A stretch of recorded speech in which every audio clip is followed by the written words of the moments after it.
నమో బ్రహ్మాదిభ్యో బ్రహ్మవిద్యా సంప్రదాయకర్తృభ్యో వంశఋషిభ్యో మహద్భ్యో నమో గురుభ్యః. ఓం శంకారూపేణ మచ్చిత్తం పంకీకృతమభూద్యయా కిం కరీయస్య సా మాయా శంకరాచార్యమాశ్రయేత్. ఓం యుక్తాహారవిహారాయ వివిక్తస్థలవాసినే మలయాళయతీంద్రాయ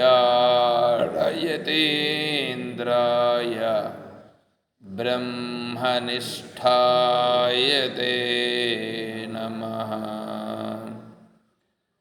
ఓం నారాయణం నమస్కృత్య నరం చైవ నరోత్తమం దేవీం సరస్వతీం వ్యాసం తతో జయముదీరయేత్. ఓం సహనావవతు సహనౌ భునక్తు సహ వీర్యం కరవావహై తేజస్వినావధీతమస్తు మా విద్విషావహై. ఓం శాంతి శాంతి శాంతి. హరి ఓం తత్సత్.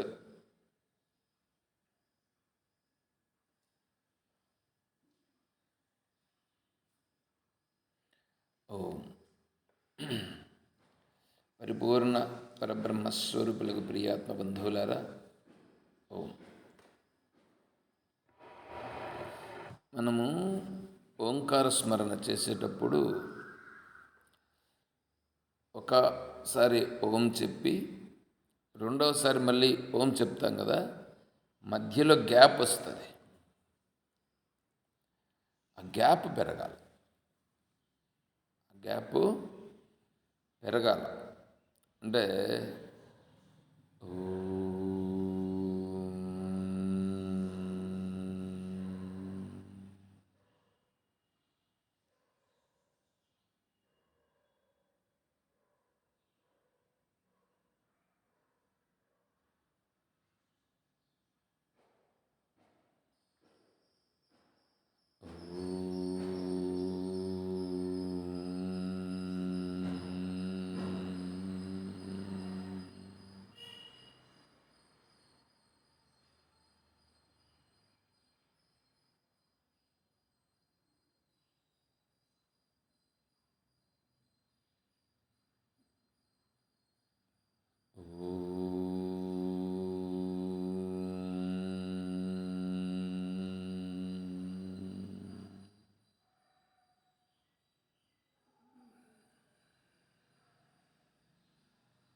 అంటే ఇక్కడ ఎట్లంటే ఓం చెప్తాం కదా, ఓం చెప్పిన తర్వాత ఏమంటే సైలెన్స్లోకి వెళ్ళిపోవాలి, సైలెన్స్లోకి పోవాలి. మనస్సు సైలెంట్ కావాలి. ఓ అంటే గాలి బాగా పీల్చుకున్నాం కదా, గాలి విడిచిపెడుతూ చెప్పాలి.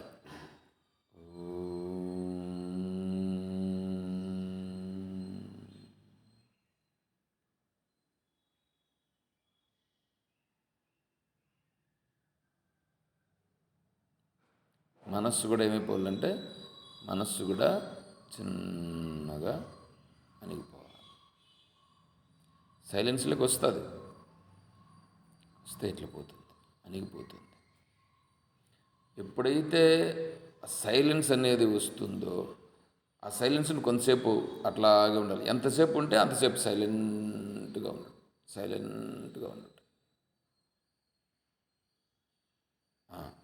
తిరిగి కొంతసేపు తర్వాత మళ్ళా ఓ.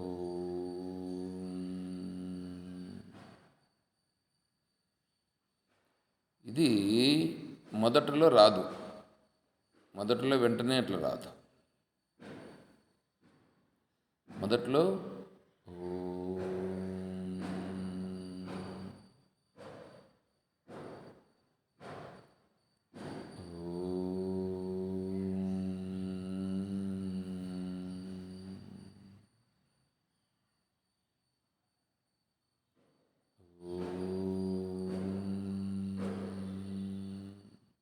ఇట్లా వస్తుంది మొదట్లో. అదేం కావాలి, మధ్యలో గ్యాప్ పెరగాలి. మనం పెంచడం కాదు, అది సైలెన్స్ కావాలి. మనస్సంతట మనసు సైలెన్స్ కావాలి. మళ్ళీ ఏమన్నా కదులుతుందట ఇప్పుడు మళ్ళా ఓం చెప్పాలి. అది బయట వేరే వాళ్ళని మోసం చేయించినేమో, ఇప్పుడు నిన్ను నీ కథ నువ్వే ఇప్పుడు తీసుకోవాల్సి వస్తుంది. ఈడ దీన్ని కూడా మోసం చేసుకుంటా నేను ఉంటాను నువ్వు అనుకుంటే నేనేం చెప్పలేను దానికి, అప్పుడు తెలుస్తుంది. అవును. కాబట్టి ఈ సైలెంట్గా ఉండిపోతామే, అది ఎంత ఎక్కువసేపు ఉంటే మన మనస్సు అంత ప్రశాంతంగా ఉంటుంది. తర్వాత ప్రపంచంలోకి వచ్చిన తర్వాత అంటే శరీర భావనలోకి వచ్చి శరీరంతో ఈ వ్యవహారాలన్నీ చేసినప్పుడు ఈ జరుగుతూ ఉండే విషయాలు ఏవైతే ఉన్నాయో వాటికి సంబంధించి ప్రాపంచిక విషయాలకు సంబంధించి దానికి ప్రాధాన్యం తగ్గుతూ వస్తుంది. ఇట్లా ఉంటేనే తగ్గుతుందండి. ఇట్లా లేకపోతే నువ్వు నువ్వు ఇంకా నువ్వు ఇంకేంటివన్నా చెయ్యి, నువ్వు ఎవరినన్నా మభ్యపెట్టు, అది తగ్గదు. తగ్గే ప్రశ్నే లేదు, జరగని పని. తర్వాత ఈ సైలెన్స్ అనేటువంటిది ఉందే, ఇది బాగా అనుభవం అయిపోవాలి. అనుభవం అయిపోయి సైలెంట్గా ఉందామప్ప అని తనంతట తనకే అనిపించాలి. సైలెంట్గా ఉంటుంది. ఇప్పుడు బయట విషయాలకి పోదాము అని ఉంటుంది సహజంగా. అదేమవుతుందంటే ఏం ప్రయోజనము, సైలెంట్గా ఉందాం అని వస్తుంది మనస్సుకి. అట్లా వచ్చి సైలెంట్ కావాలి. ఆ తర్వాత మాట్లాడడం కూడా ఎందుకు అంటే తగ్గుతూ వస్తుంది, క్రమంగా తగ్గుతూ వస్తుంది. నీకు ఇది అనుభవం అవుతూ వస్తే అది తగ్గుతూ వస్తుంది. ఇది అనుభవం కాకుండా నేను అట్లా ఉన్నాను అనుకుంటే అది జరగని పని.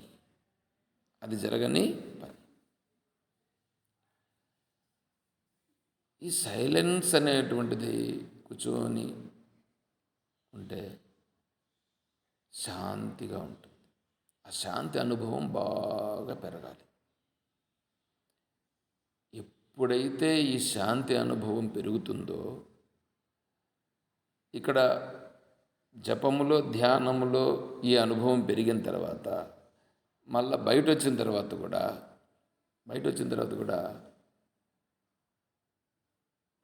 కళ్ళు చూస్తూ ఉంటాయి, చెవులు వింటూ ఉంటాయి, అన్నీ జరుగుతూ ఉండేట్లుగా చూస్తూ ఉన్నా కూడా శాంతిగా ఉంటాడు. అంటే సైలెంట్గా అవుతాడు. ఈ బయట విషయాల్లోకి పోదామే అనేటువంటి భావన ఆటోమేటిక్గా తగ్గుతుంది. తర్వాత మనస్సులో ఉండే చూడండి, మనస్సులో ఏవేవైతే గూడు కట్టుకొని పేరుకొని పోయి ఉన్నాయో ఇవన్నీ ఏమవుతాయంటే క్రమంగా దాని ప్రభావము, దాని బలం తగ్గుతుంది. మనస్సులో గూడు కట్టుకున్నటువంటివి ఉన్నాయో దాని బలం క్రమంగా తగ్గి కొన్నాళ్లకు ఆ విషయాలు లేకుండా పోతాయి. అప్పుడు సైలెన్స్ వచ్చేస్తుంది. అందుకనే సాధువులు సైలెంట్గా ఉంటారు. ఇప్పుడు ఇది నిజమైనటువంటి జ్ఞానస్థితి. నిజమైన జ్ఞానస్థితి ఏమిటి? సైలెన్స్. అంటే మనస్సు సైలెంట్ అయిపోయింది, తను మాత్రం శాంతిగా ఉంటాడు. శాంతి నువ్వు ఎప్పుడున్నా, ఎక్కడున్నా, ఎలా ఉన్నా శాంతిగా ఉంటుంది. బయట విషయాలు నిన్ను ఏమేమో చేసేయాలని బయట ఏమేమో జరిగిపోతూ ఉంటాయి. బయట ఏమి జరిగిపోతూ ఉన్నా తను మాత్రం శాంతిగా ఉంటాడు. బయట ఉండేటువంటివి అల్లకల్లోలు చేసేస్తుంటాయి, అయినా సరే నిర్మలంగా శాంతిగా ఉంటాడు. ఎప్పుడు ధ్యానంలో కాదు, బయట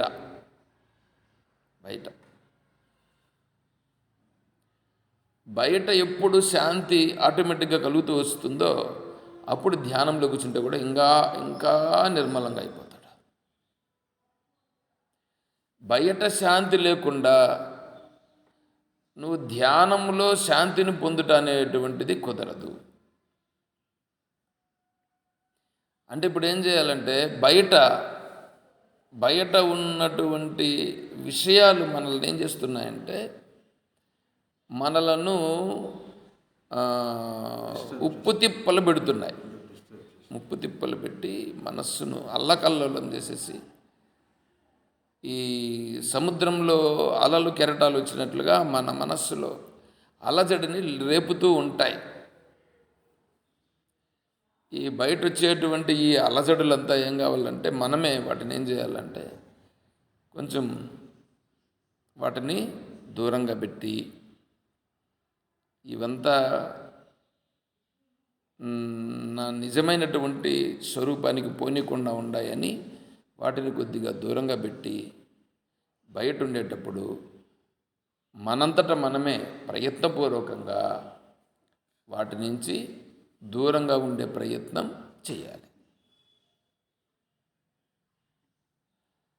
బాహ్యస్పర్శేషు అసక్తాత్మ విందత్యాత్మని యత్సుఖం సబ్రహ్మయోగయుక్తాత్మ సుఖమక్షయమశ్నుతి.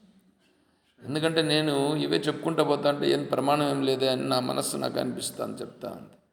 అందుకని ప్రతిదానికి చెప్పాలని ఉంది. సరే, ఇది 5వ అధ్యాయంలో వస్తుంది. లభంతే బ్రహ్మనిర్వాణం ఋషయః క్షీణకల్మషాః ఛిన్నద్వైతా యథాత్మానః సర్వభూతహితే రతాః. లభంతే బ్రహ్మనిర్వాణం. ఎప్పుడైతే ఈ శాంతి అనేటువంటిది అనుభవంలోకి వచ్చేసిందో, ఆ శాంతి అనుభవంలోకి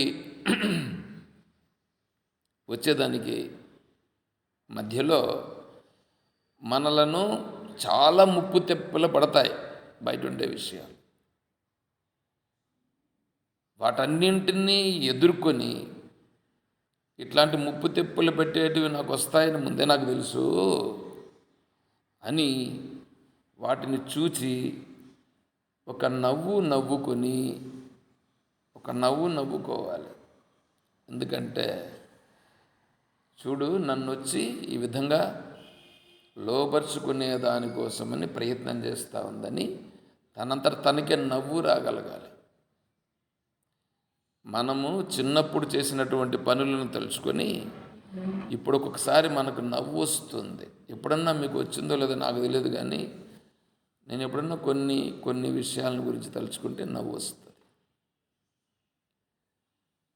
అట్లా మనం చేసినటువంటివి కొంటి పనులు, ఆ చిన్న పనులు ఏంది అట్లా చేసినానే అనేటట్లుగా ఒకసారి మనంతటా మనకి నవ్వు వస్తుంది.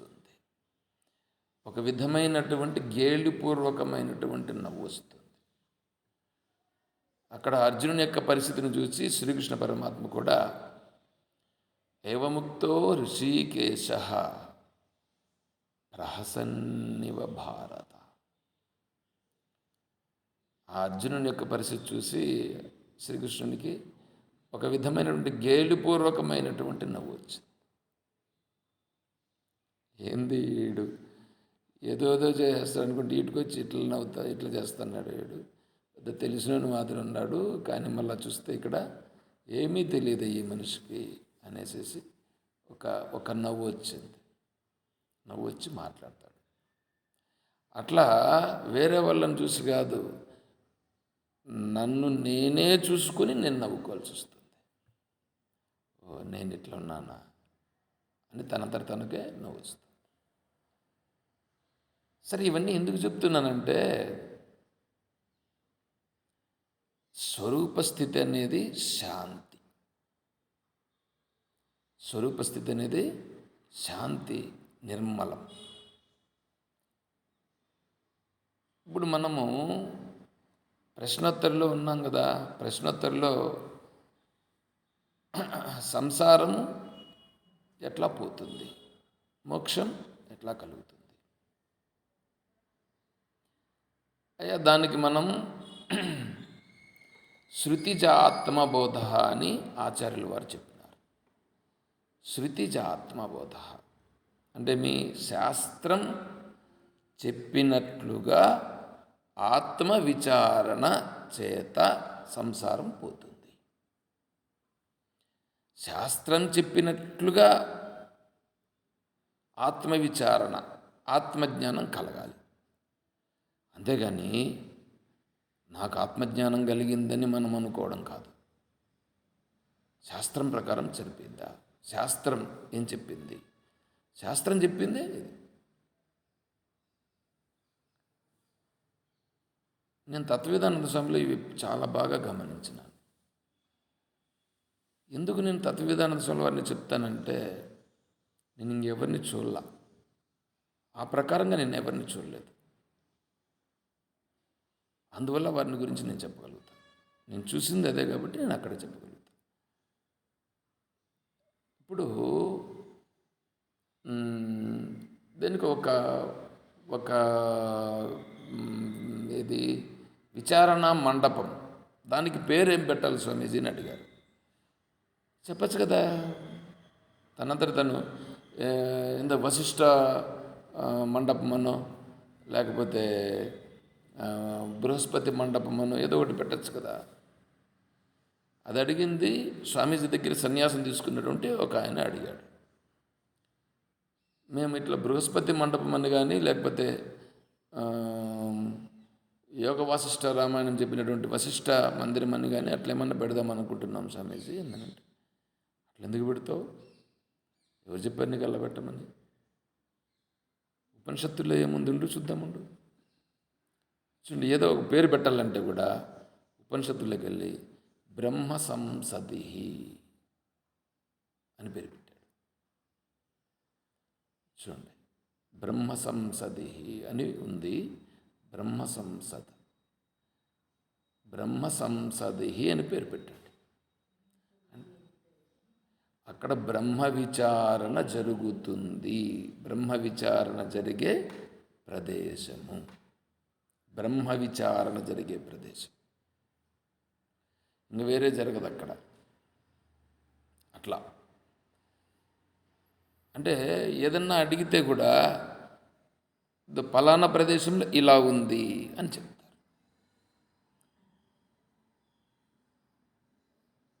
ఇప్పుడు ఏంటంటే ప్రతిదానికి శృతి శృతి శృతి. అప్పుడు నీకేమీ లేదా?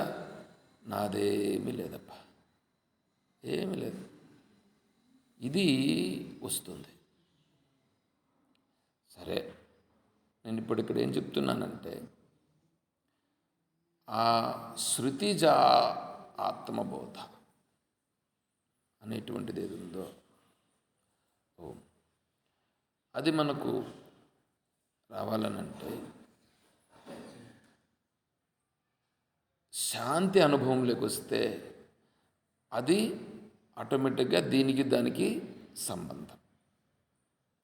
సరే, ఇప్పుడు శాంతి అనుభవంలోకి రావాలంటే ప్రపంచంలో ఉండే విషయాలు ఉద్విగ్నం చేస్తాయి. ఆ ఉద్విగ్నం చేయకుండా ఉండాల. ప్రాపంచిక విషయాలతో ఉద్విగ్నం పడకుండా ఉండాలంటే అవి సత్యం అవునా కాదా అనేటువంటిది శాస్త్రం ప్రకారం తెలుసుకోవాలి. నాకు ఒక ఒక భావన ఉండేది. ఏమిటంటే, మనకు ఏదైనా సరే ఒక విషయాన్ని చూస్తేనో దేంట్లోనో ఒక దాని గురించి మన మనస్సుకు కొరత ఒకటి ఉంటుంది. ఏదో ఒక విషయం కొరత ఉంటుంది. ఎవరికైనా సరే ఒక విషయంలో కొరత ఉంటుంది. ఆ కొరత నుంచి వాడేమవుతాడంటే ఇబ్బంది పడుతూ ఉంటాడు. ఇప్పుడు ఏ కొరత లేకుండా, ఏ ఇబ్బంది లేకుండా మనస్సు హాయిగా ఉండుట అనేది ఎట్లా అని నేను ఆలోచన చేశాను. అంటే శాస్త్రం కాకుండా, శాస్త్రం పట్టుకోకుండా ఆలోచన చేసి నేనేమనుకున్నానంటే, ఇప్పుడు ఈ ఉండే వాటిని అన్నింటినీ ఏమీ పట్టించుకోకుండా గమనిపోయేది. ఏం పట్టించుకోకుండా నాకేమి వద్దబ్బా అనేటట్లుగా ఉండిపోయేది. ఉండిపోయి టయానికి తినుకొని సైలెంట్గా ఉండేది.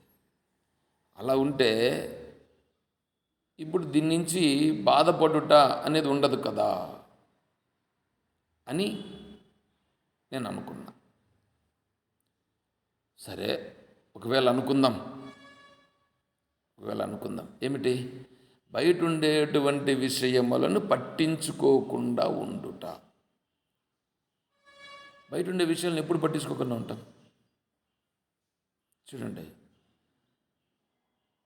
ఇప్పుడు బండి ఉంది. బండి ఉంటే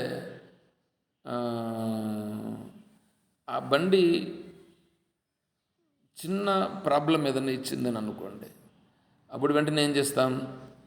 ఆ బండి ప్రాబ్లమ్ను సరిచేసుకునేదానికి ఒక మెకానిక్ దగ్గరికి పోతాం. అంటే ఇప్పుడు నాకు మెకానిక్తో అవసరం. మెకానిక్తో ఎందుకు అవసరము? బండిని రెడీ చేసుకునేదానికి అవసరం. బండి ఎందుకు అవసరం? నేను బండిలో ఎక్కడన్నా పోయేదానికి నాకు అవసరం. నేను ఎక్కడన్నా ఎందుకు పోవాలా? అక్కడేదో పని ఉంది. ఏమంటే అక్కడేదో పని ఉంది కాబట్టి ఆ పనిని తీసుకునేదానికి బండిలో సులభంగా పోవచ్చు. ఆ బండికి ప్రాబ్లం వచ్చింది కాబట్టి ఆ బండిని రెడీ చేసుకునేదానికి మెకానిక్ దగ్గరికి పోవాలి. వాడు మెకానిక్ సక్రమంగా పనిచేయాలనంటే ఆ మెకానిక్తో నేను సక్రమంగా ఉండాలి. లేకపోతే వాడు ఏం చేస్తాడు? ఏ పార్ట్స్ ఎలా ఉంటుందో ఏమో. నేను ఇదే కుప్పంలో నాది టీవీఎస్ కొత్త బండి తీసి ఉన్నాను. సరే, దాన్ని టీవీఎస్ షోరూంలో అయితే బాగా చేస్తారని సర్వీస్ కోసమని షోరూమ్కి వెళ్ళాను.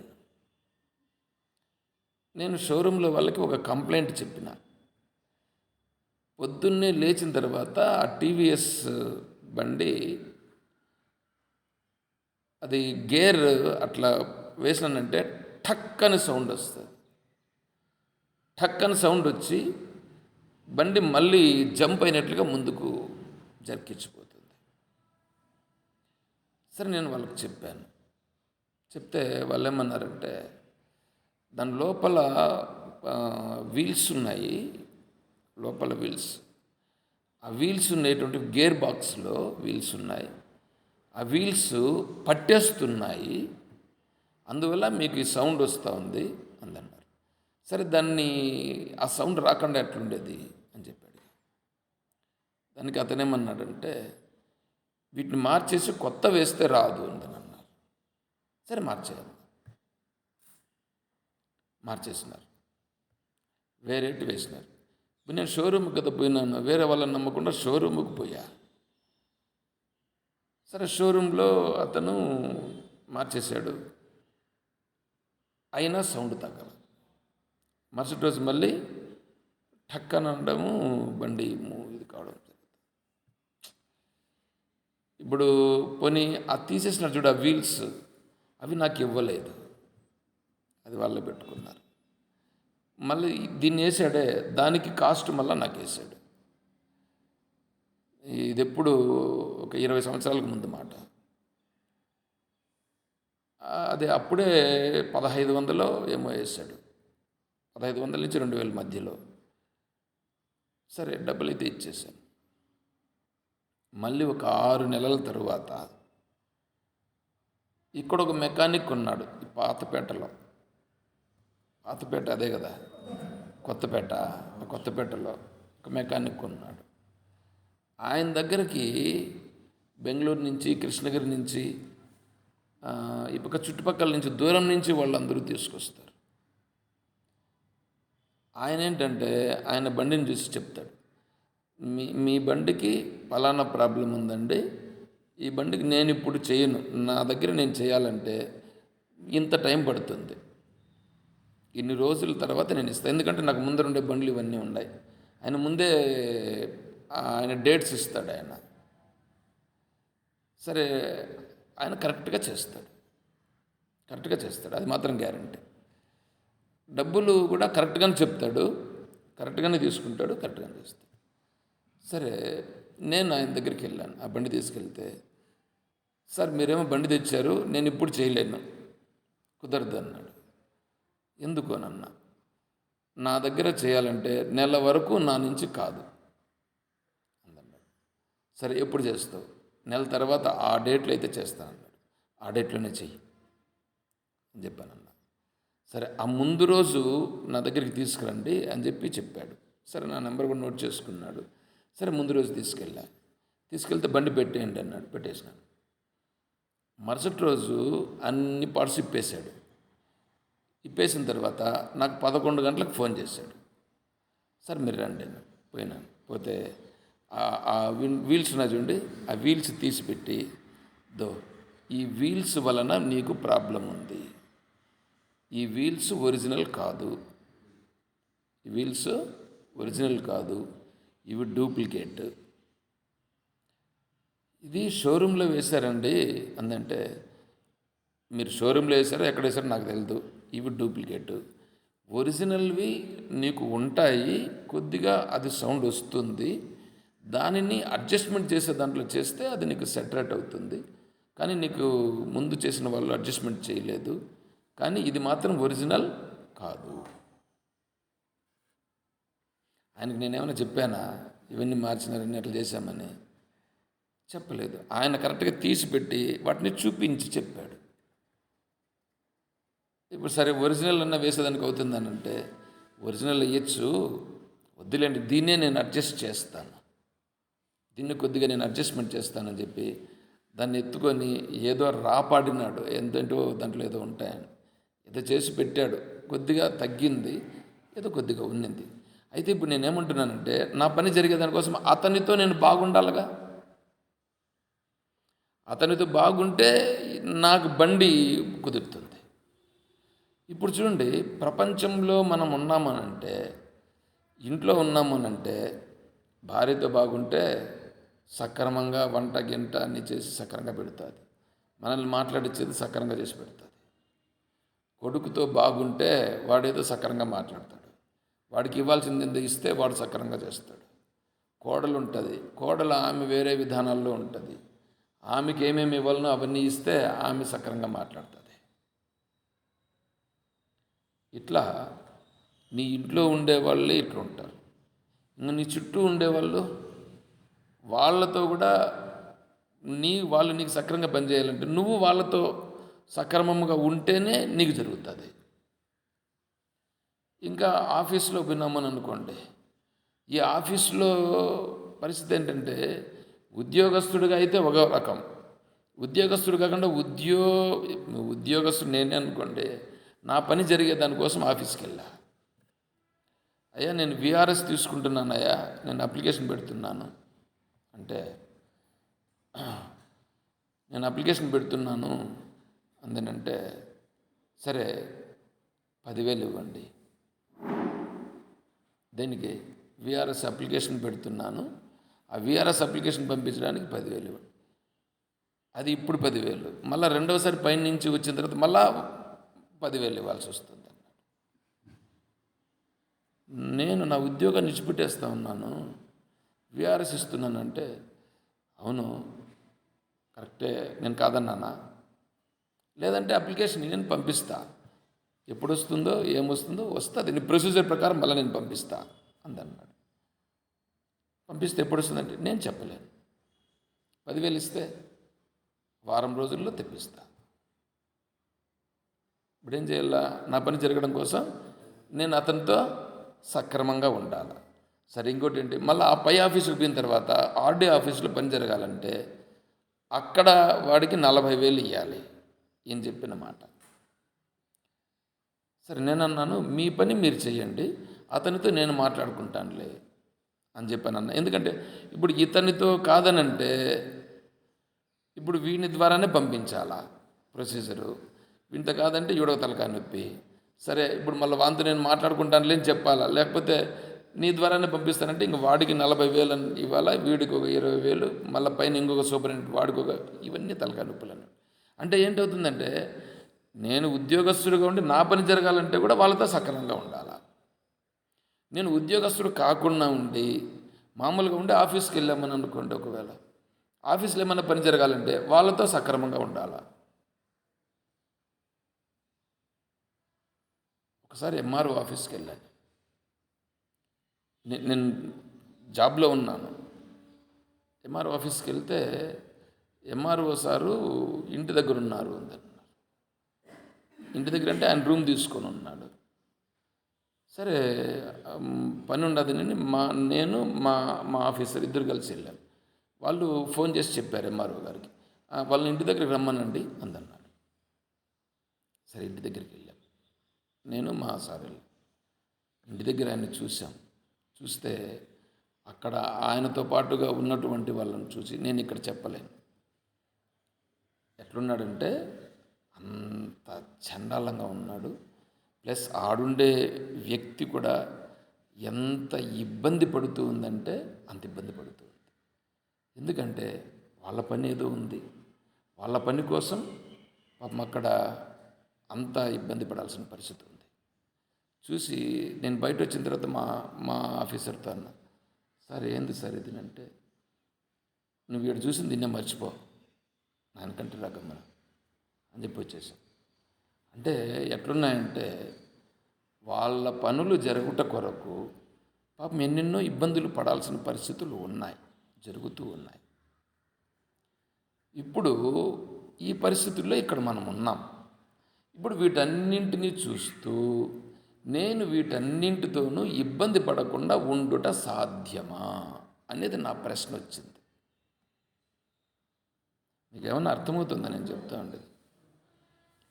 ఇంట్లో ఉండే వాళ్ళతో ఇబ్బంది పడకూడదు, బయట ఉండే ఫ్రెండ్స్ సర్కిల్తో ఇబ్బంది పడకూడదు, పోనీ ఆఫీస్ వాళ్ళతో ఇబ్బంది పడకూడదు, బంధువులతో ఇబ్బంది పడకూడదు, నేను ఇబ్బంది పడకుండా ఉండాలి.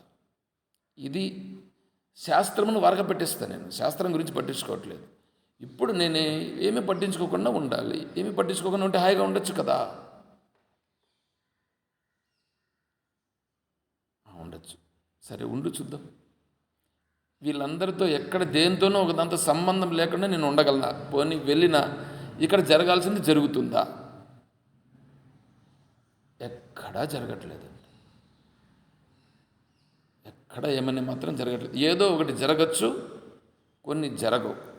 కొన్ని జరిగి కొన్ని జరగనంత మాత్రాన జరిగినవి నా వల్ల జరిగినవి అని అనుకొని జరగనివి నా వల్ల జరగలేదు అని అనుకుంటే పొరపాటు. అంటే మనస్సు ఏమైపోతుందంటే దాంతో ఇబ్బంది పడుట అనేది ఖచ్చితంగా జరిగి తీరుతుంది.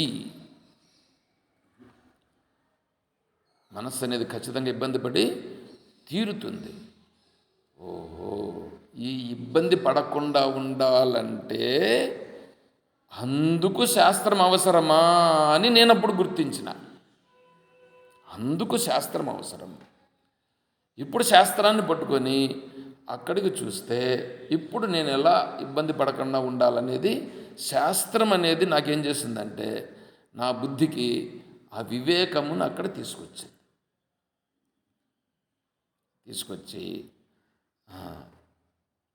ఇక్కడ ఇది జరిగేది సహజమే, దీన్ని నేను మార్చలేను, దాంతో ఉండాలి, దానితో ఇబ్బంది పడకూడదు, హాయిగా ఉండాలి. చూడండి ఎట్లా ఉండాలి, అది ఉంది, దానితో నేను ఉండాలి, దానితో నేను ఇబ్బంది పడకుండా ఉండాలి, నేను ఇబ్బంది పడకూడదు. 1, 2, 3, 4, 5 విషయాలు కాదు. పొద్దున నిద్ర లేచినప్పటి నుండి తిరిగి నిద్రపోయేటంత వరకు కూడా మధ్యలో కలలు కూడా వస్తాయి. వీటన్నింటిలో కూడా ఈ విషయాలు ఉన్నా ఈ విషయాలతో నేను ఇబ్బంది పడకుండా ఉండుట అనేది శాస్త్రం చెప్తూ ఉన్నది. అది నేను అప్పుడు గుర్తించాను. అంటే మీరు కొద్దిగా జరుపుకోండి అట్లాగా.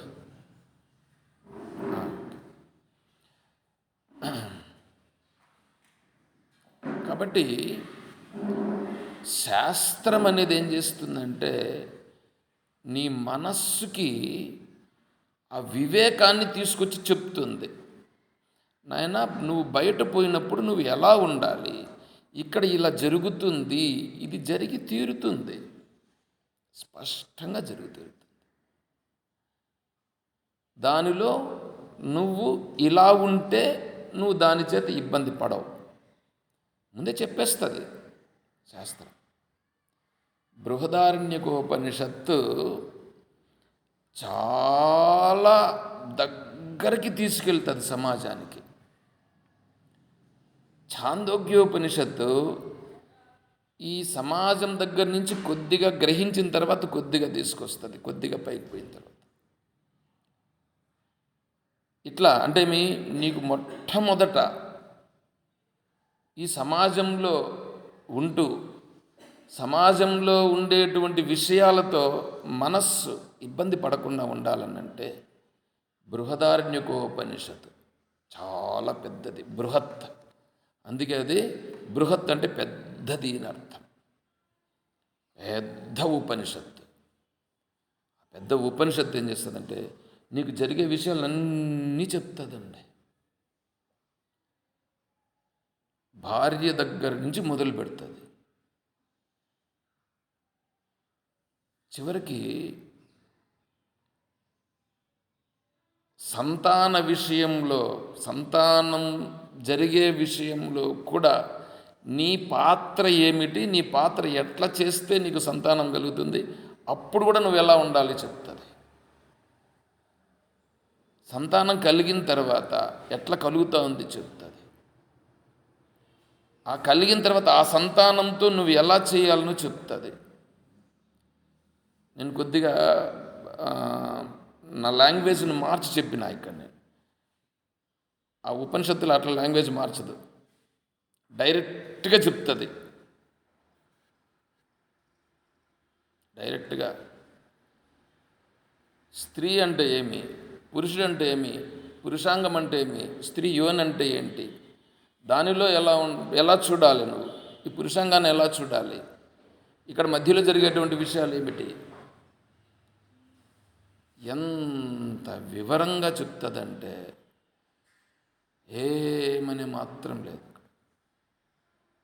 ఆ విషయాలే అంత వివరంగా చెప్పింది అని అంటే ఇంకా మిగిలిన విషయాలు ఎలా చెప్తుందో చూసుకోండి. మనుషులతో చేసే వ్యవహారాలు వాడు నీతో ఏం మాట్లాడతాడో చెప్పేస్తుంది. అలా ఉన్నటువంటి వాడితో నువ్వు ఎలా ఉండాలనో చెప్తుంది. ఇవన్నీ తెలిస్తే మనసుకి ఏమవుతుందంటే ఓహో ఇది ఇట్లా వ్యవహారం చేయాలి, ఇది ఇట్లా వ్యవహారం చేయాలా అనేది ఈ మనస్సుకు పడుతుంది. అలా పట్టినప్పుడు ఆ విషయాల చేత మనస్సు ఏమవుతుందంటే చూచి ఈ శాస్త్ర విషయం అక్కడ గుర్తొస్తుంది. చూస్తే మనసు శాంతిగా ఉంటుంది, ఆ విషయాలన్నింటి చేత శాంతిగా ఉంటుంది. ఓహో, శాస్త్రంలో ఇంత గొప్పతనం ఉందా, నేను శాంతిగా ఉండుట అనేటువంటి దాన్ని, దీంట్లో ఇబ్బంది పడకుండా ఉండట ఎట్లా అనేదాన్ని చెప్తాంది అనేది కొద్దిగా అనుభవం అయ్యి అప్పుడు శాస్త్రాన్ని బాగా పట్టుకుంటాం. శృతిజాత్మబోధ అనేటువంటి దాన్ని ఇక్కడ చూడండి ఎట్లా. తర్వాత శాస్త్రాన్ని పట్టుకున్న తర్వాత ఇంకేమవుతుందంటే, ఇప్పుడు వీడికి ఆత్మస్వరూపం అంటే ఏమిటి అనేది తెలుసుకోవాలని అనిపిస్తుంది. అప్పుడు వస్తుంది.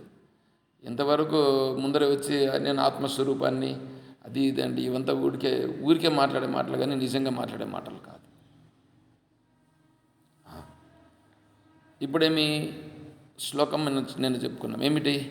నాసతో విద్యతే భావ, నా భావో విద్యతే సతః. ఉన్నదానికి లేకపోవుట లేదు, లేని దానికి ఉండుట లేదు. ఉన్నది అది లేకపోవడం జరగదు, లేనిది ఉండుట జరగదు. ఏమండి ఇప్పుడు చూడండి, ఇంతవరకు మనం విషయాలతో చూసి దాని నుంచి కొద్దిగా బయటపడిన మనస్సుకి ఇప్పుడు నేను చెప్పేది అర్థమవుతుంది. ఆ విషయాల నుంచి బయటపడకుండా ఉండే మనస్సుకి ఇప్పుడు నేను చెప్పేది అంత బాగా పడుతుందని నేను అనుకోను. సరే, కానీ కొద్దిగా మీరు ఆలోచన చేయొచ్చు. దానికి మొదట నేను చెప్తాను చూడండి. ఇప్పుడు మీరందరూ శరీరంతో ఉన్నారా లేదా? శరీరం ఉంది కదా. ఇప్పుడు శరీరం ఉంది ఏమంటే ఉన్నదానికి లేకపోవట లేదు కదా. ఇప్పుడు శరీరం ఉందే, అది లేకపోవడం జరుగుతుందా?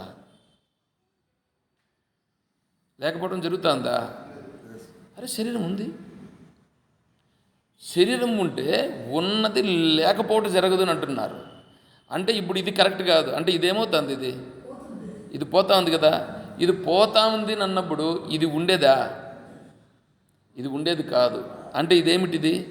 ఇది ఉండేదా లేనిదా?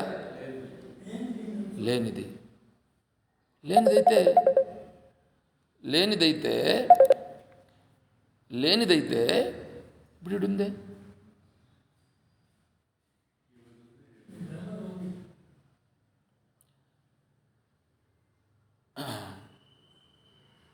ఇక్కడ చెప్తాండేది ఏమిటి? ఇక్కడ చెప్తాండేది ఉన్నదానికి లేకపోవట అనేది జరగదు. ఉన్నదానికి లేకపోవట జరగదు, లేని దానికి ఉండుట జరగదు. ఉన్నది ఆత్మస్వరూపం, లేనిది లేదు, అంతే. అంటే ఆత్మస్వరూపమునకు ఉండుట అనేటువంటిది సహజం, అది లేకపోవట జరగదు, అది ఉంటుంది. అది ఇంకా లేనిది ఏది ఉందో అది లేదంతే. లేనిది లేదు. అంటే ఇప్పుడు శరీరం ఉందా లేదా చూడండి, ఎక్కడికి వచ్చేసిందో. ఇప్పుడు ఇక్కడికి ఉంది, కనిపిస్తూ ఉంది, దీంతో వ్యవహారాలు చేస్తున్నాం, దీంతో ఇబ్బందులు పడుతున్నాం. ఎంత చెప్పినా ఇంతవరకు సమాజం నుంచి నువ్వు ఉద్విగ్నత పొందకుండా ఉండినా ఇప్పుడు శరీరం ఉందిగా, శరీరంతో వ్యవహారం ఉందిగా. జ్ఞానైనా కూడా శరీరంతో ఏదో ఉంటుందిగా. అప్పుడు శరీరం ఉందా లేదా అనంటే శరీరం లేదు. శరీరము ఉన్నా శరీరము లేదు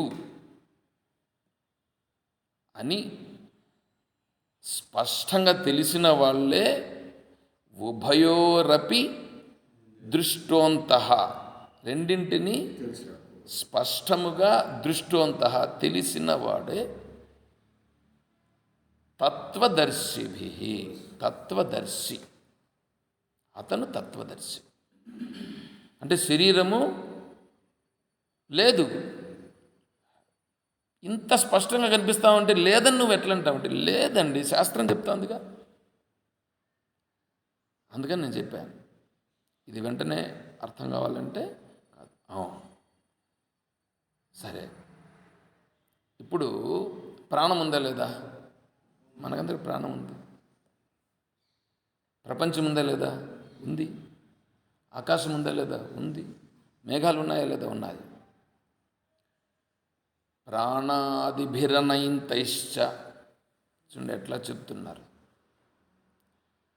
ఈ ప్రాణము, ఇంద్రియాలు, మనస్సు, శరీరము, ఈ ప్రపంచము, ఇవంతా ఏవైతే ఉన్నాయో ఇవంతా నీకు భ్రాంతి చేత తోచుచున్నవి.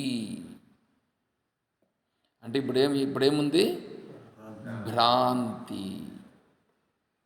భ్రాంతి. అవునప్ప, భ్రాంతి చేత తోచుచున్నది అంటే నువ్వు బయట ఉండేదాన్ని దేన్నో ఒకదాన్ని చూపించి, ఇప్పుడు త్రాటి యందు పాము కనిపించింది. త్రాడు పాము, దాని గురించి విశదీకరించాలనా? అవసరం లేదు. అంటే కొద్దిగా బాగా వెలుగు లేదు, బాగా చీకటి లేదు. బాగా చీకటి ఉంటే నీకు తాడు ఉండేది కనిపించదు, ఏమీ కనిపించదు. బాగా వెలుగుంటే ఉండేది స్పష్టంగా కనిపిస్తుంది. కాబట్టి బాగా వెలుగు లేదు, బాగా చీకటి లేదు. అంటే వెలుగు చీకటి రెండు కలిసి ఉన్నట్లుగా ఉండే ప్రదేశంలో ఆడ ఉండేదేదో స్పష్టంగా కనిపించదు. ఉండేదేదో స్పష్టంగా కనిపించని పరిస్థితిలో అది ఏమిటో అనేసి డౌట్ వచ్చి, ఆ డౌట్ మూలంగా నువ్వు చూసి, ఓ పాములాగా ఉందే అని నువ్వు అనుకొని ఇప్పుడు పామును నువ్వు చూస్తావు. పామును చూస్తున్నావు, పామని అనుకున్నావు. పామని అనుకున్న వెంటనే నీ భావాలన్నీ కూడా మారిపోయి నీ శరీరంలో కూడా పాము వలన కలిగేటువంటి భయభ్రాంతులు, దానికి సంబంధించిన శరీరంలో కలిగేటువంటి రోమాలు నిక్కపొడుచుకొని ఇవన్నీ కూడా కలిగి దానికి సంబంధించిన వికారాలన్నీ కలుగుతాయి. ఇప్పుడేమిటి? అక్కడేముంది? అక్కడ ఉన్నటువంటి దానిని నీవు కరెక్ట్గా గుర్తించే పరిస్థితి లేదు. అంటే అప్పుడేముంది? అక్కడ వెలుగు పూర్తిగా లేదు, చీకటి పూర్తిగా లేదు. ఇప్పుడు మీ దగ్గరికి రండి. మీరు ఆత్మస్వరూపము అని మీకు అనిపిస్తూ ఉందా లేదా? అనిపిస్తూ ఉంది. ఎట్లా తెలుసు మీకు? ఎవరో చెప్తే విన్నారు. మీరేమన్నా ఆత్మస్వరూపం మీకు తెలుసా? మీకు ఆత్మస్వరూపం తెలుసా? తెలీదు. కానీ మీరేమంటున్నారు? నేను ఆత్మస్వరూపం అని అంటున్నారు. ఏమంటే మీరు శరీరం అని మీరు కరెక్ట్గా నిర్ణయం అనుకుంటారా? ఈ శరీరం ఇప్పుడే అన్నారు, రేపు పోతుంది, ఎప్పుడో పోతుంది అని అన్నారు. అంటే శరీరము పోతుందని తెలుసు, పోయేటువంటిది ఇది సత్యం కాదని కూడా మీకు తెలుసు. ఆత్మ సత్యమని తెలుసు, ఆత్మ సత్యంగా ఉన్నా కూడా సత్యమని స్పష్టంగా తెలియదు. అంటే స్పష్టమైనటువంటిది, సత్యమైనటువంటిది స్పష్టంగా తెలీదు. ఇక్కడ నీకు కనిపిస్తున్నటువంటిది అది సత్యము కానిది అయినా అదే సత్యమని నీకు తెలుసు. అంటే ఇప్పుడు మీరు ఎట్లున్నారు? ఈ వెలుగు కాకుండా చీకటి కాకుండా రెండింటి మధ్యలో ఉన్నారా లేదా? రెండింటి మధ్యలో అంటే ఇప్పుడేమి ఆత్మస్వరూపము గురించి పూర్తిగా స్పష్టత లేదు, ఈ శరీరము సత్యమైనది కాదు అనేది కూడా పూర్తి స్పష్టత లేదు. అంటే ఇప్పుడు ఎక్కడున్నాం మనము? సందిగ్ధం. దానిని ఇప్పుడు ఏమంటున్నామంటే భ్రాంతి. అంటే ఇప్పుడు ఎక్కడున్నాం? భ్రాంతిలో ఉన్నాం. కానీ మనమేమనుకుంటున్నామంటే ఇది కనిపిస్తూ ఉండేది, ఇది సత్యం. ఎందుకంటే ఆత్మస్వరూపం కనిపించటలేదు. ఆత్మస్వరూపం కనిపించటలేదు, తెలియటలేదు. నేను చూడలేదు, నాకు కనిపించట్లేదు. నేను జప తప నిష్ఠ గరిష్ఠుడను. పైగా నేను చేసే పూజలు, నేను చేసే స్తోత్రాలు, దేవునికి చేసే వీనంతటి వీడుకుండేటువంటి అహంకారం చెప్పడానికి లేదు. వీడిట్లా ఉంటాడు, ఎందుకంటే వేరే వాళ్ళతో పోల్చుకొని అట్లా అంటాడు. నేను ఒకసారి మీటింగ్కి వెళ్తూ ఉన్నాను. మీటింగ్కి వెళ్తే ఒకతను మాతో పాటుగా ఆఫీసులో పనిచేస్తాడు. అతను చేసే జపము తపము ఎట్లా ఉంటుందంటే, రాత్రిపూట దాదాపు 1 గంట సేపు నిద్రపోతాడంటే మీద అంతసేపు తపస్సు చేస్తుంటాడు అతను. అట్లాంటి వాడు వానికి నా గురించి ఎవరో చెప్పినారు వాడికి. సరే వాడేం చేశాడంటే, వాడు వచ్చి నా పక్కలో వచ్చి కూర్చున్నాడు. సరే అతను ఇట్లా తపస్సు చేస్తాడు ఇట్లా అనేది నాకు కూడా ఎవరో చెప్తే విన్నాను, కానీ నేను అతనితో ఏం పెద్దగా ఏం మాట్లాడలేదు. సరే అతను వచ్చి నా పక్కలో కూర్చున్న తర్వాత మీరు ఏం చేస్తారు ఎట్లా ఏదో మాట్లాడాడు. మాట్లాడితే ఏదో మాట్లాడినా. సరే నా దగ్గర ఒక బుక్ ఉన్నది. ఒక బుక్ ఉంటే అది బ్రహ్మానంద దర్శనం అనేటువంటిది ఒక చిన్న గ్రంథం, బ్రహ్మానందగిరి స్వామి రాసినటువంటి. సరే ఆ బుక్ ఉంటే, ఓహో నువ్వు ఇదంతా కూడా చదువుతావా అని చెప్పి తీసుకున్నాడు. ఎందుకంటే అతనికి కూడా నా గురించి కొద్దిగా ఎంక్వైరీ చేసుకొని ఉన్నాడు, అందువల్లనే వచ్చి కూర్చున్నాడు నా పక్కలో. సరే దాన్ని తీసి చూసి దాంట్లో ప్రాణాయామం గురించి కూడా ఒకటి ఉంది.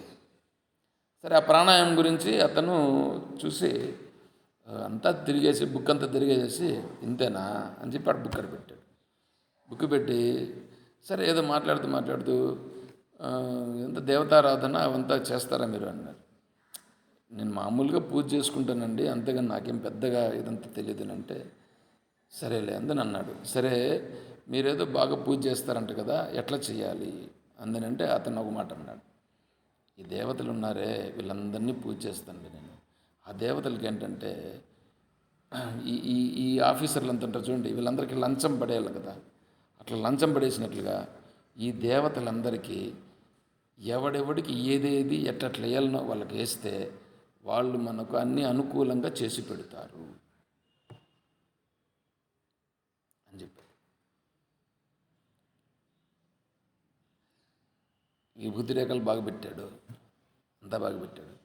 అతనికి నేను బ్రహ్మను గురించి నేనేమన్నా మాట్లాడితే వాడికి అర్థమవుతుందా చెప్పండి? నేనేం మాట్లాడలేదు.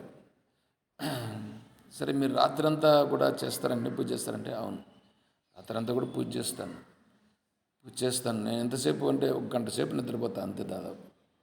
మిగతా సమయం అంతా కూడా నేను ఈ జపంలో ధ్యానంలోనే ఉంటాను అని చెప్పాడు.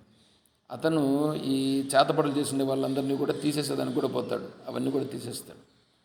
బ్రహ్మాండమైన పేరుంది ఆయనకు. సరేలే ఇంక మరి ఎందుకు ఊరితే అట్లాంటి మార్గంలో మనకు అవసరం లేదు సరే అని చెప్పా.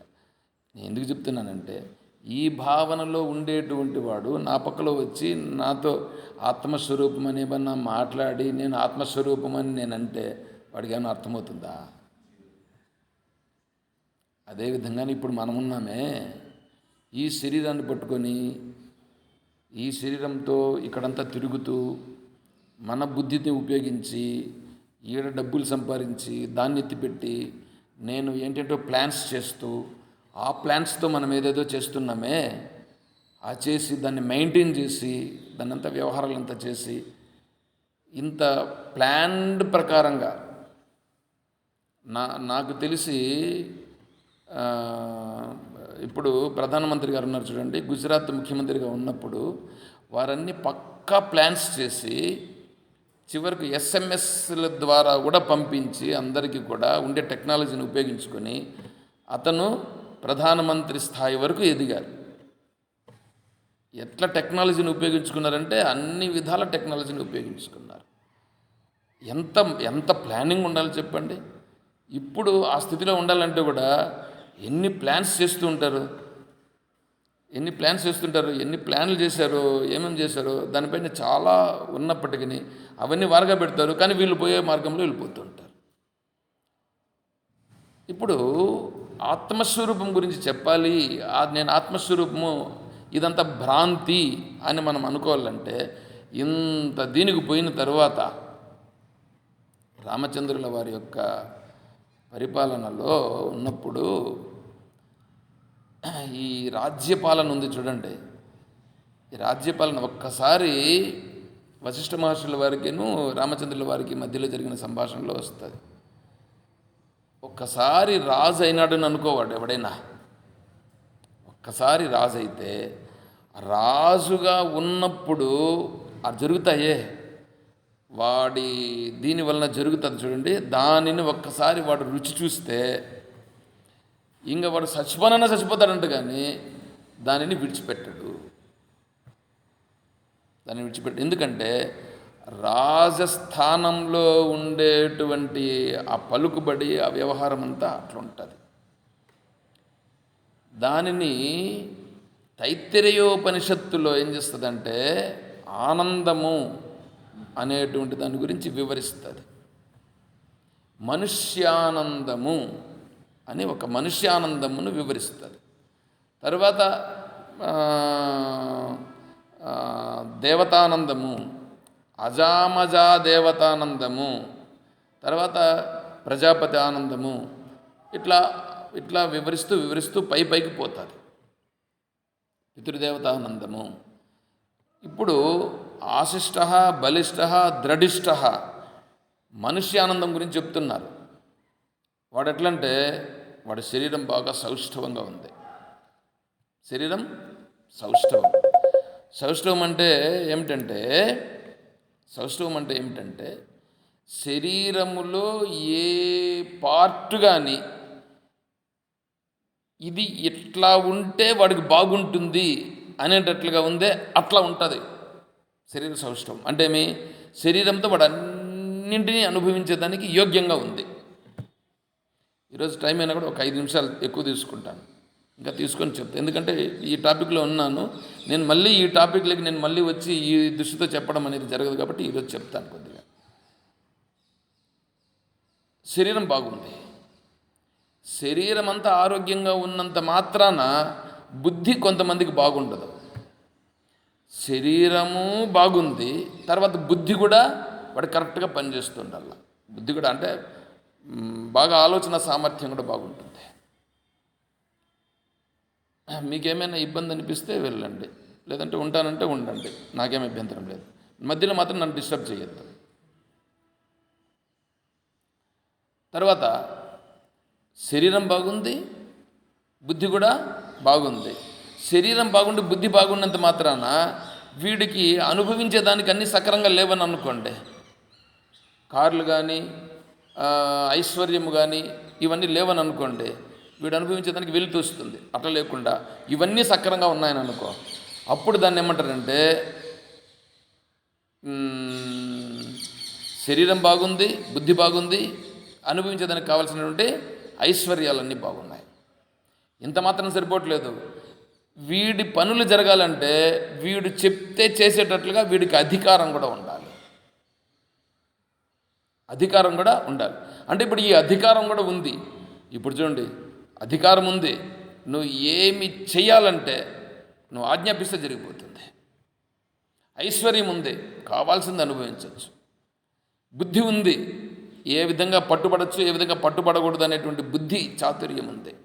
శరీరం బాగుంది, కావాల్సిన భోగాలన్నీ కూడా దగ్గరున్నాయి. అడ్డు చెప్పేవాడు లేదు. ఇప్పుడు వీడు అనుభవిస్తున్నాడే దానిని ఏమంటారంటే మనుష్యానందము అని అంటారు. ఇప్పుడు మనుష్యానందం కూడా మనం అనుభవించట్లేదు. నిజంగా మనుష్యానందంలో కూడా మనం లేము. తైత్తిరేయోపనిషత్తులో మనుష్యానందం గురించి వర్ణించింది.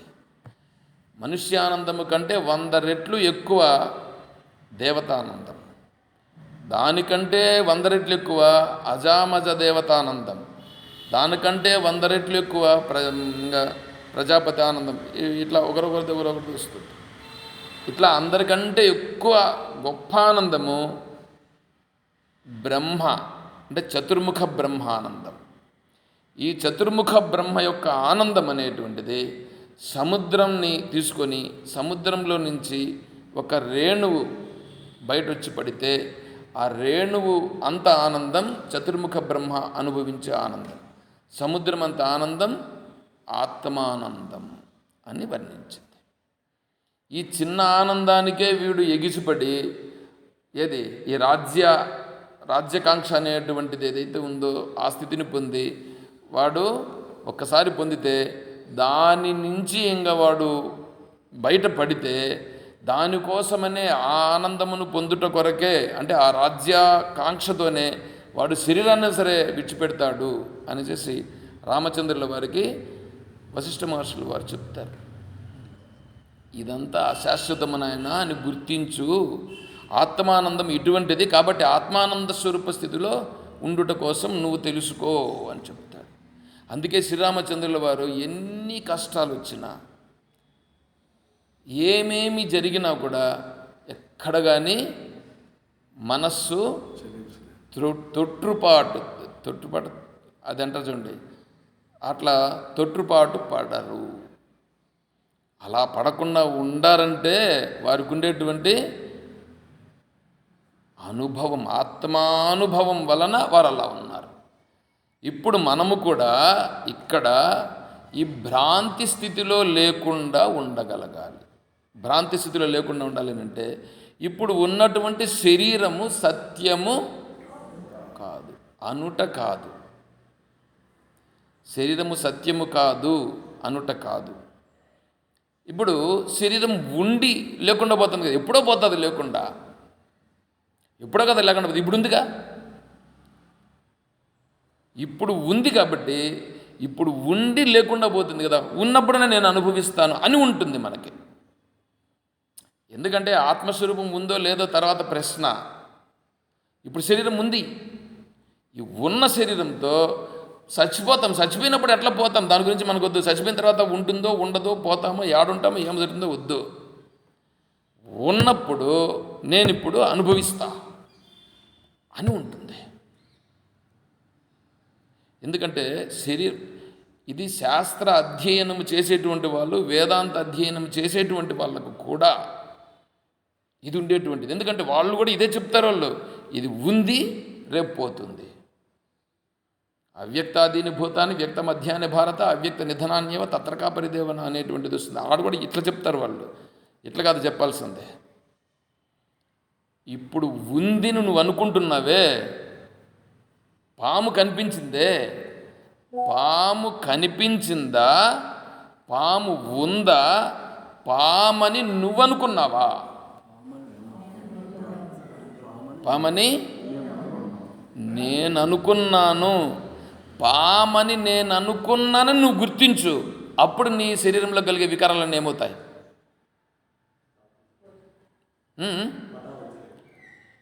ఇప్పుడు పామని నేను అనుకున్నాను అంటే అప్పుడు నువ్వు ఆడ పాము ఉండేది కాదు అని తెలియాల నీకు.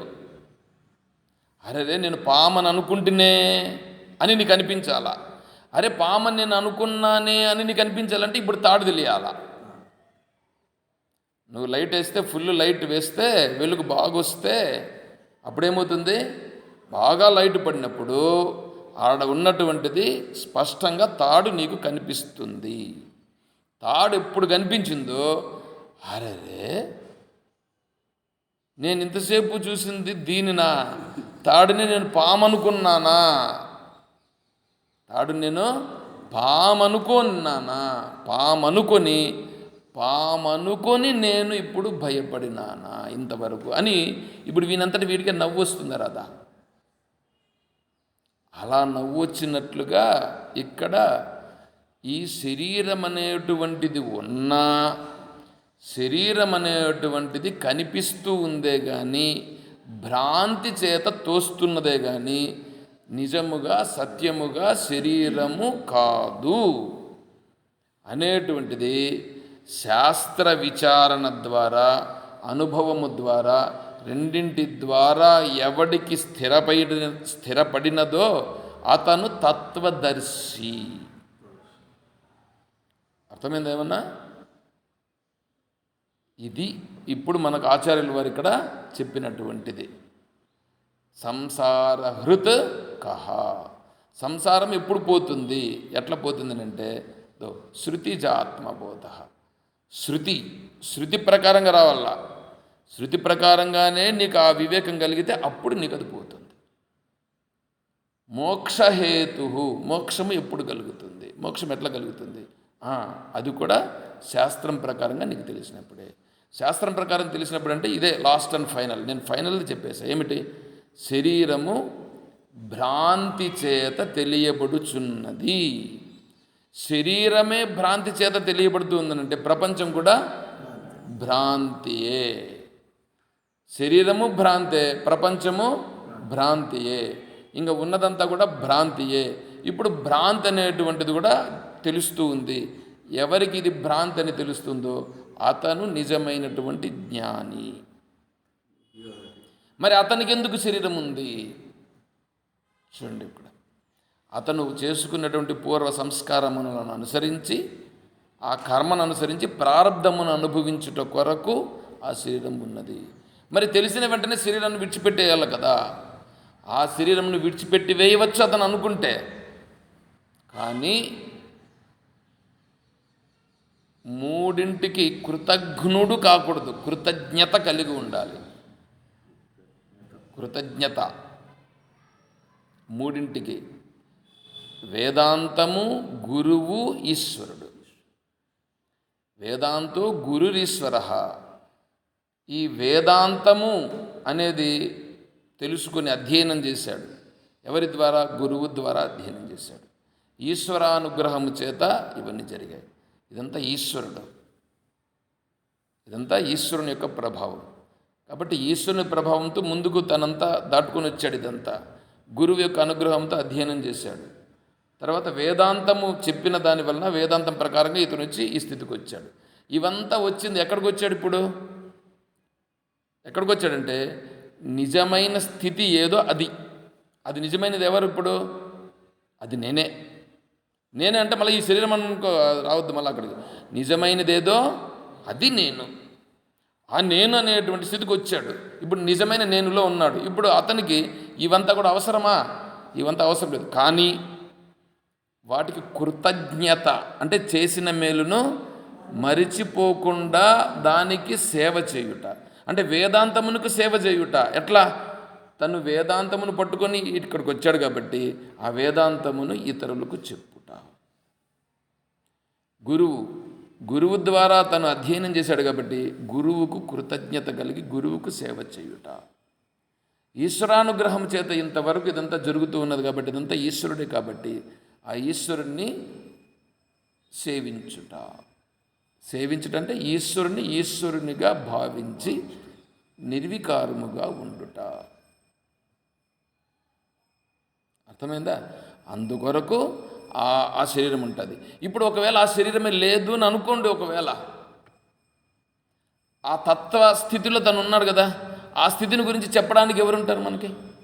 మనమంతా ఏమో ఈ శారీరక స్థితిలో ఉన్నాం. నాయనా ఇది శరీరం కాదయ్యా, ఇది నువ్వు భ్రాంతిలో ఉండావు అని చెప్పాలంటే ఎవరు చెప్పాలి? అలా అనుభవములో ఉన్నటువంటి వారు చెప్పాలి. అలా అనుభవంలో ఉండేటువంటి వాళ్ళు చెప్పాలి. కాబట్టి అతనికి ప్రారంధం అనేటువంటి దాంట్లో కొద్దిగా ఉండి అతనికి అనుభవంలో ఉన్నటువంటి విషయాన్ని చెప్తూ ఉంటాడు. ఆ ప్రారంధం అందుకోసం ఉపయోగిస్తాడు. అది బ్రహ్మవిదుడు, బ్రహ్మవిద్వరుడు, బ్రహ్మవిద్వరీయుడు, బ్రహ్మవిద్వరిష్ఠుడని ఈ బ్రాహ్మీ స్థితిని గురించి అక్కడ వర్ణించడం జరుగుతుంది. కాబట్టి ఆ బ్రాహ్మీ స్థితిలో ఉన్నటువంటి ఆచార్యులైనటువంటి జగద్గురు శంకరాచార్య స్వామి వారు మనకు దీన్ని చెప్పడం జరిగింది. అదే విషయాన్ని మనం రోజు ప్రార్థన చేసేటప్పుడు నా శక్తే మహామాయ, ఆ మహామాయ వలన నాలో ఇప్పుడు ఇక్కడ ఈ ప్రపంచం ఉన్నట్లు ఉన్నది. ఈ ప్రపంచంలో నేను ఇప్పుడు ఇక్కడ నాలా నీలా ఇందరిలాగా ఉన్నట్లు ఉన్నది. దేని వలన? మహామాయ వలన. కానీ ఇది నేనా? ఇది నేను కాదు. ఇది ఉందా? ఇది లేదు. ఇదంతా భ్రాంతి వలన తోచుచున్నది. ఇది నిజమైనది కాదు. నేనే అయి ఉన్నాను. అది నేను. చూసారా? అది నేను. ఆ స్థితి సహజత్వం అయిపోవాలి. సహజత్వ స్థితి దానిని సహజత్వం అని అంటారు. అది రాజయోగము.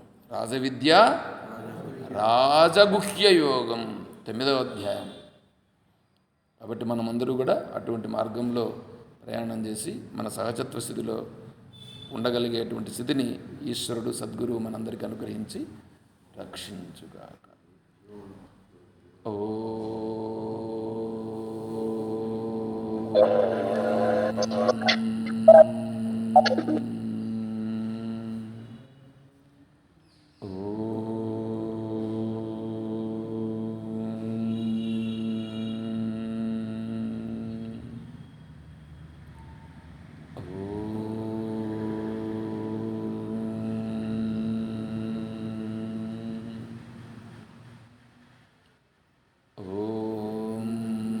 असतो मा सद्गमय ॐ तमसो मा ज्योतिर्गमय ॐ मृत्योर्मा अमृतं गमय ॐ शान्तिः शान्तिः शान्तिः.